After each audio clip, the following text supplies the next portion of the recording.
नमस्कार दोस्तों। चिदाकाश गीता की व्याख्या की इस कड़ी में आपका स्वागत है।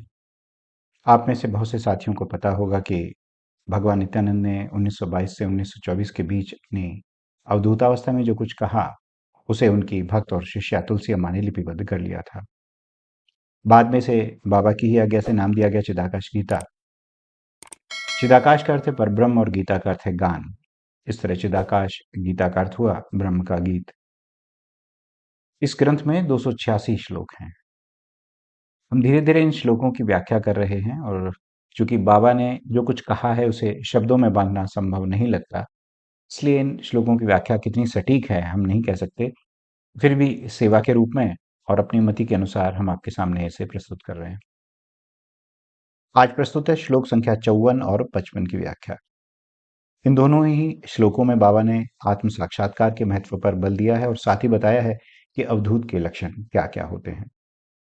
तो आइए शुरू करते हैं। पहले 54वां श्लोक अंग्रेजी में। He is a Gyani who has given up worldly pleasures and by practicing yoga seen God. Ananda or bliss is not in what you hear. Bliss is a matter of experience. Such a man is called a Mahatma. Those who have seen earthen and stone images do not become Mahatmas. He is a Mahatma who knows himself. श्लोक में बाबा कहते हैं कि ज्ञानी वह है जिसने सांसारिक सुखों का त्याग कर दिया है और योग के अभ्यास से ईश्वर का साक्षात्कार कर लिया है। परमानंद बोलने, बात करने या चर्चा का विषय नहीं है, वह अनुभव का विषय है। जिसने परमानंद का अनुभव कर लिया वही महात्मा है। पत्थर और मूर्तियों का दर्शन करने वाले महात्मा नहीं कहलाते। महात्मा वे हैं जिन्होंने खुद को जान लिया है। भगवान नित्यानंद ने इस श्लोक में ज्ञानी की परिभाषा देते हुए कहा है कि ज्ञानी वह है जिसने सांसारिक सुखों को त्याग दिया हो या कहें कि सांसारिक सुखों में जिसकी आसक्ति नहीं है। इतना ही नहीं, उसका समर्पण योगाभ्यास में है ताकि वह अपनी आध्यात्मिक खोज में आगे बढ़ सके। योग के निरंतर अभ्यास से ज्ञानी को ईश्वर या उस अलौकिक सत्ता का साक्षात्कार होता है जिसे हम ईश्वर या परब्रह्म कहते हैं। इस श्लोक में यह भी बताया गया है कि आनंद की अवस्था क्या है। बाबा कहते हैं कि आनंद कोई ऐसी वस्तु नहीं है जिसे बाह्य संसार में खोजा जा सके या उसकी चर्चा की जा सके या उसकी चर्चा करके उस तक पहुंचा जा सके। वस्तुतः ये भाषा की पहुंच से बाहर का अनुभव है और ऐसी सत्ता है जिसका स्वयं ही अनुभव किया जा सकता है। परमानंद पहुंचने के लिए हमें स्वयं ही प्रयास करना होगा। जब कोई मनुष्य दिव्य सत्ता के सतत संपर्क में रहने लगता है तो उसे सही अर्थों में आत्म साक्षात्कार हो तो वह महात्मा कहलाने योग्य है। मिट्टी या पत्थर के बने देव विग्रहों की उपासना करने से, उनके दर्शन करने से कोई मनुष्य स्वयं को महात्मा नहीं कह सकता। उसके लिए आत्म साक्षात्कार की प्रक्रिया से गुजरना होगा। संक्षेप में इस श्लोक में बाबा ने परमानंद परब्रह्म की प्राप्ति की राह में व्यक्तिगत आध्यात्मिक रूपांतरण और आत्म साक्षात्कार के महत्व को रेखांकित किया है। अब अगला श्लोक 55वां श्लोक अंग्रेजी में। An Avadhuta has conquered death and birth. He has no consciousness of the body. An Avadhuta has gone beyond all gunas. He is the knower of the omniscient light. He has no consciousness of the I. Such is a Rajyogi, not a Hatha Yogi. When he comes to a village, he feels glad whomsoever he may see. He has no consciousness of duality. Though he moves here and there, he has no hunger. He eats plentifully if he gets plenty of eatables. If he does not get, he will not ask anybody. Those who give to him poison and those who give to him milk are the same to him.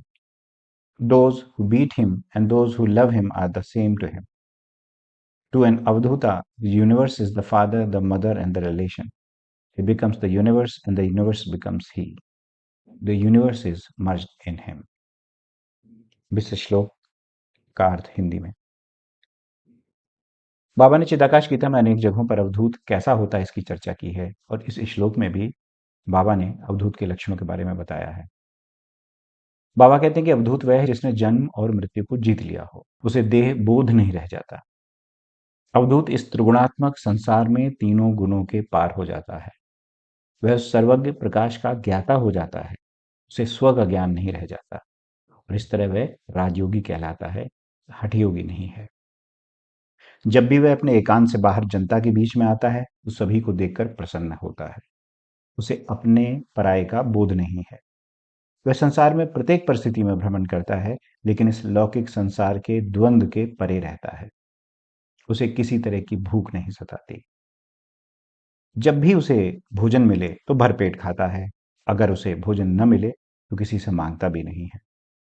जो उसे विष अर्पित करते हैं और जो उसे दूध का भोग लगाते हैं, दोनों के प्रति वह समभाव रखता है। उस पर प्रहार करने वाला और उसे प्यार करने वाला दोनों ही उससे बराबर स्नेह पाते हैं। ऐसे अवधूत का एक ही संबंध है। उसके लिए समस्त ब्रह्मांड पिता है, माता है, संबंधी है।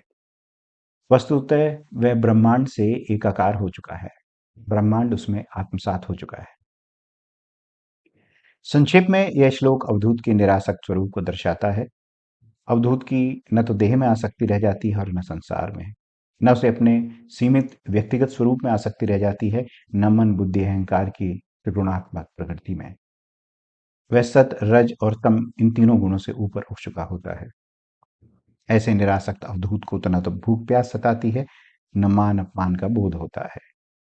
न तो कोई उसकी प्रशंसा करके उसके अधिक प्रिय हो सकता है और न उसे भले बुरे शब्द कहकर उसके क्रोध का भागी बन सकता है।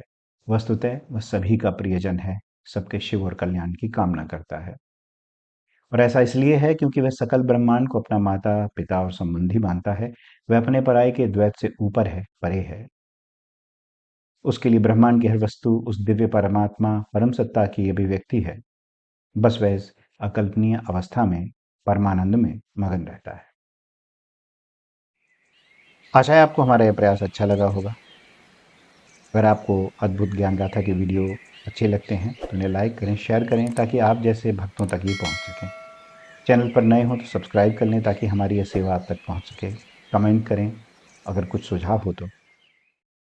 जल्द ही मिलते हैं कुछ नए वीडियोस के साथ। चिदाकाश गीता के अलावा भी हम अनेक विषयों पर आपसे चर्चा करेंगे। उनको भी अपना स्नेह दीजिए। तब तक जय नित्यानंद।